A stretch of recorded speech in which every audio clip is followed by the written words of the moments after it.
నిజామాబాద్లో ఎంఐఎం నేత అసదుద్దీన్ ఓవైసీ తనపై తప్పుడు వ్యాఖ్యలు చేశారని కాంగ్రెస్ నేత అడ్వకేట్ మక్సూద్ ఆరోపించారు.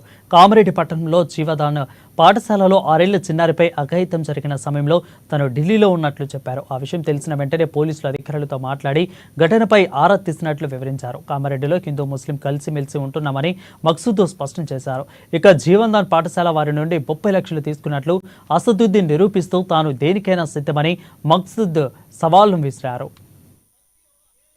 నువ్వు నా పేరు మీదకి వెళ్ళి నువ్వు చెప్తా ఉన్నావు. చాలా బాధాకరమైన విషయం ఇది. నువ్వు ఎంత చెప్పుకున్నా నువ్వు రాజకీయంగా ఈ ఇష్యూని చూసినావు తప్ప ఒక సొసైటీలో ఒక మంచి సమాజానికి పెట్టాలని ఒక మంచి ఆలోచనతో నేను నిజామాబాద్ లో ఈ గురించి మాట్లాడి నీకు అంతే ఉంటే నా గురించి నీ దగ్గర రిమాండ్ 30 లక్షల రూపాయలు మక్సూద్ అనే వ్యక్తి తీసుకున్నాడని అడిగితే నువ్వు నాకు కాల్ చేయనుండివి, నువ్వు నాతో మాట్లాడనుండివి. నీకు సంబంధించిన నిజామాబాద్ ప్రతి ఎంఐఎం కార్యకర్తలు నా వాళ్ళే, నాతో ఉంటారు, నాతో తిరుగుతారు. నేను ప్రతి ఒక్క బీజేపీ, కాంగ్రెస్, టిఆర్ఎస్, ఏఐఎంఐఎం అందరితో నేను ఒక మంచిగా ఒక ఫ్రెండ్లీ మూవ్మెంట్ గా నేను తీసుకుంటా. కాబట్టి నీకు వాళ్ళు చెప్పినారు కూడా మక్సూద్ అనే వ్యక్తి ఇలాంటి వాడు కాదు అన్న ఒకసారి మాట్లాడదామంటే కూడా నువ్వు స్టేజ్ మీదకి వెళ్ళి ఇష్టం వచ్చినట్టు మాట్లాడడం జరిగింది. నువ్వు ఒక మైనారిటీ లీడర్ అసదుద్దీన్ ఓవైసీ గారు, నేను చెప్తా ఉన్నాను మీకు ఈ స్టేజ్ నుంచి. నేను ఈరోజు కామారెడ్డికి వచ్చాను, నా ఆఫీస్ లో కూర్చున్నాను, నా ఆఫీస్ నుంచి నేను నీకు స్టేట్మెంట్ ఇస్తున్నా.